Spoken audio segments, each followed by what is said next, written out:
Bonjour tout le monde, j'espère que vous allez bien, que vous êtes en pleine forme. C'est le début du week-end et tout va bien. Le temps en plus est au beau fixe. Enfin, le printemps s'installe avec des températures nettement plus agréables.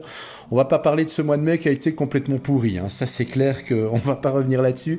Il était vraiment temps que le beau temps s'installe et ça nous promet en tout cas déjà un très très bon week-end. C'est un petit rappel sur les trois principaux interrupteurs que vous pouvez retrouver dans une installation électrique domestique, à savoir tout d'abord le schéma 1, c'est un interrupteur unipolaire, donc c'est un interrupteur qui n'a qu'un seul contact, on coupe la phase.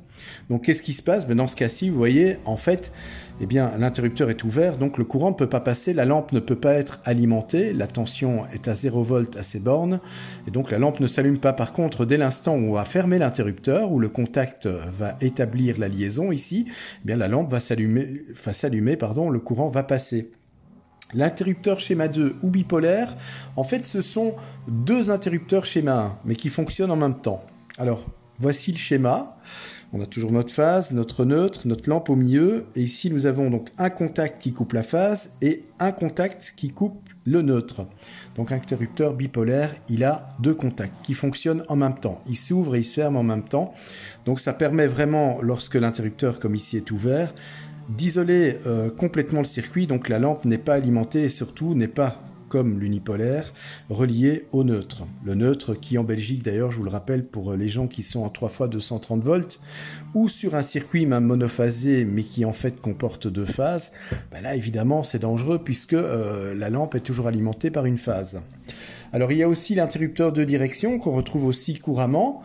Donc l'interrupteur de direction, on a notre phase, notre neutre, on a donc cet interrupteur, hein, c'est un schéma 6 en fait, qui comporte 3 bornes. Donc en fait c'est un interrupteur qui va basculer d'un côté ou de l'autre. Donc le va-et-vient, comme vous voyez ici, la lampe va s'allumer puisque le courant qui va circuler comme ceci va passer comme ceci, va repasser par la lampe pour aller au neutre, la lampe s'allume. Si par contre maintenant ici, je fais basculer l'interrupteur dans l'autre sens, à ce moment-là, la lampe sera éteinte, puisque le courant, qu'est-ce qu'il va faire? Il va faire ça, mais là, il ne peut pas circuler, puisque l'autre interrupteur est dans cette position-là. Pour que la lampe s'allume, il faut impérativement que je rebascule le deuxième interrupteur schéma 6 dans cette position pour que cette fois-ci, le courant circule et allume ma lampe. Alors, on va faire un petit exercice, c'est-à-dire qu'ici, vous voyez, donc j'ai repris le nom des interrupteurs, unipolaire, bipolaire et deux directions, et nous allons donc faire le schéma. Alors, le schéma de câblage. Pour ce faire, je vais toujours dessiner ici, j'ai ma phase. Ici, j'ai mon neutre. Entre les deux, j'ai une tension alternative de 230 volts, c'est le courant du réseau. J'ai ma lampe qui est ici, et j'ai mon interrupteur qui est ici. Voilà. Alors à votre avis, comment est-ce que je vais câbler ça pour que ça fonctionne? Si on se réfère à ce schéma.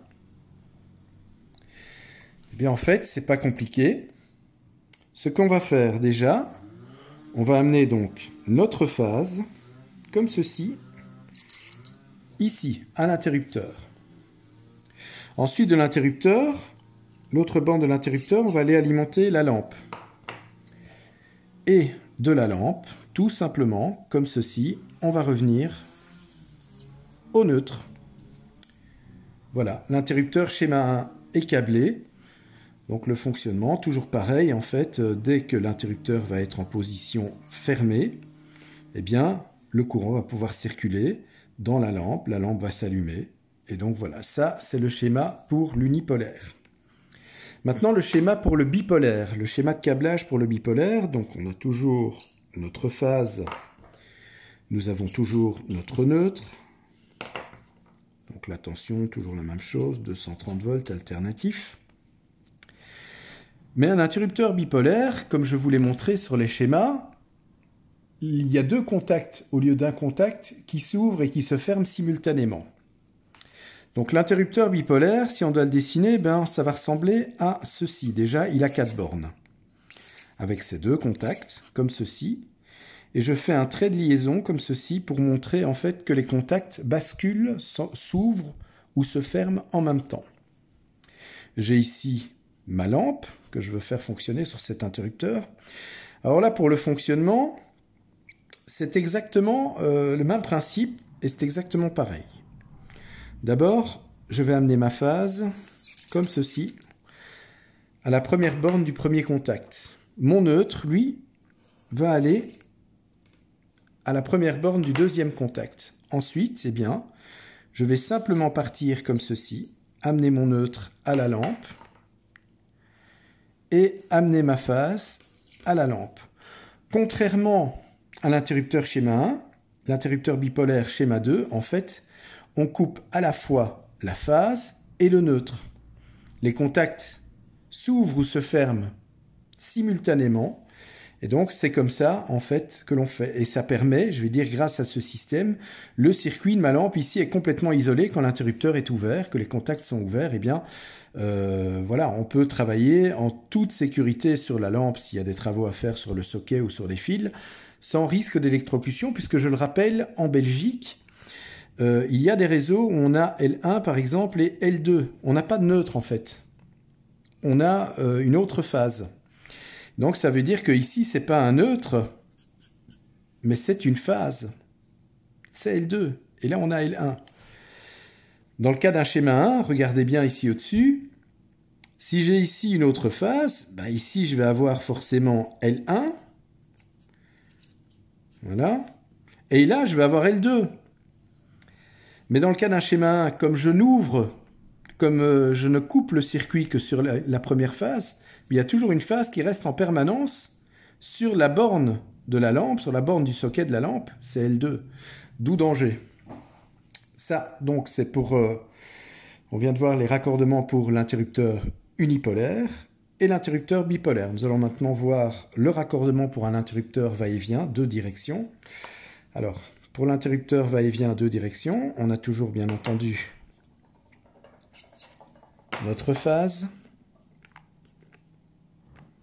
notre neutre. Notre premier interrupteur, on va le mettre là, comme ceci. On va mettre notre deuxième interrupteur, on va dire ici, je décale un peu, c'est pour m'amuser, voilà. Et notre lampe qui va venir ici. Alors, comment tout cela va fonctionner? Il y a déjà une chose qu'on peut faire d'emblée. Ça, on peut le faire. Pour que ce soit plus simple, eh bien, nous allons amener, comme ceci, notre neutre à la lampe directement. La phase, eh bien, nous allons l'amener à la première borne. En général, cette borne porte le nom L ou C sur l'interrupteur. Nous avons ici ce qu'on appelle les deux fils pilotes qui se raccordent comme ceci, les deux bornes en fait ensemble. Et ensuite, eh bien, l'autre extrémité du deuxième interrupteur, on amène la phase à la lampe. Voilà, notre schéma de direction est câblé. Alors, petit rappel aussi concernant les réseaux électriques, parce que vous êtes en train de vous dire, mais enfin, pourquoi il parle de phase au lieu de neutre, etc. Il y a en fait deux types de réseaux électriques. En France, le plus couramment utilisé, c'est le réseau triphasé 3 fois 400 volts plus neutre. Donc on a 1, 2, 3. Et on a un neutre. Ça nous donne L1, première phase, L2, deuxième phase, L3, troisième phase, et le neutre.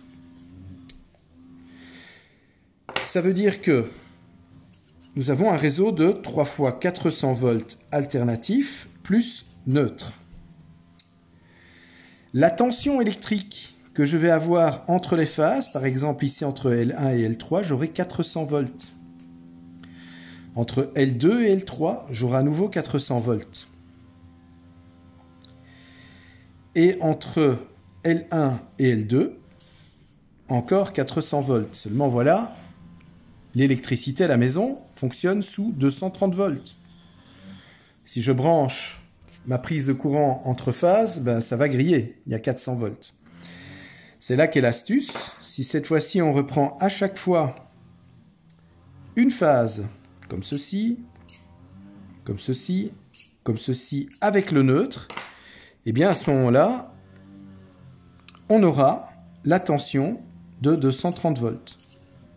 Voilà, ça c'est le réseau qui est utilisé en France, qui est également utilisé en Belgique. En fait, en Belgique, en général, c'est le cas dans ma rue. Si on regarde sur le poteau, il y a deux tresses.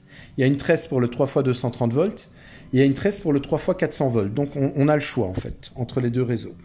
Chez moi, par exemple, je n'ai que 3 fils. C'est 3 phases, puisque je suis en réseau 3 x 230 volts. Alors, le réseau 3 x 230 volts, qu'est-ce que ça dit? Bien, à ce moment-là, il n'y a pas besoin du neutre. Le neutre n'est pas utilisé en 230 volts. 3 x 230 volts. J'ai 3 fils. Et ces 3 fils, en fait, ce sont mes 3 phases. Phase 1, phase 2, phase 3. Le neutre, lui, n'existe pas. On ne l'utilise pas. Si cette fois-ci, on mesure la tension entre phases, on aura à chaque fois 230 volts. 230 volts et 230 volts.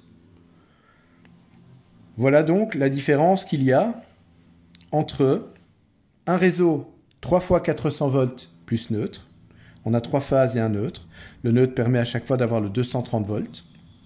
Et en 3 x 230, ce qui est le cas de mon réseau ici à la maison en Belgique, je suis en 3 x 230 volts. Donc j'ai 3 phases, je suis en triphasé.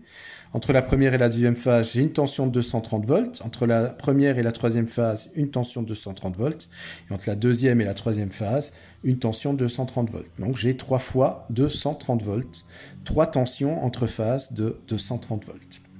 Voilà, j'espère que cette petite vidéo a été un petit rappel pour vous et vous permet un petit peu justement de mieux comprendre le schéma en électricité concernant donc le raccordement des interrupteurs, qu'ils soient unipolaires, bipolaires ou deux directions. Et un petit rappel bien entendu ici que je viens de faire sur les deux réseaux triphasés, à savoir le 3 x 400 volts plus neutre, il y a 4 fils, et le 3 x 230 volts, il y a 3 fils, 3 phases. Voilà, donc d'un côté 3 phases plus neutre, de l'autre uniquement 3 phases. Voilà, je vous remercie pour votre attention. Je vous souhaite un très très bon week-end. À bientôt pour une nouvelle vidéo en électricité. Voilà, c'était une petite piqûre de rappel, mais qui me semblait assez importante, parce que c'est vrai qu'on ne sait pas toujours comment câbler un interrupteur. Ben, au moins comme ça, ce sera beaucoup plus facile pour vous. N'hésitez pas à me donner vos retours, à me poser vos questions. J'y répondrai avec beaucoup de plaisir. En attendant, passez un bon week-end et je vous dis à très bientôt. Je vous embrasse.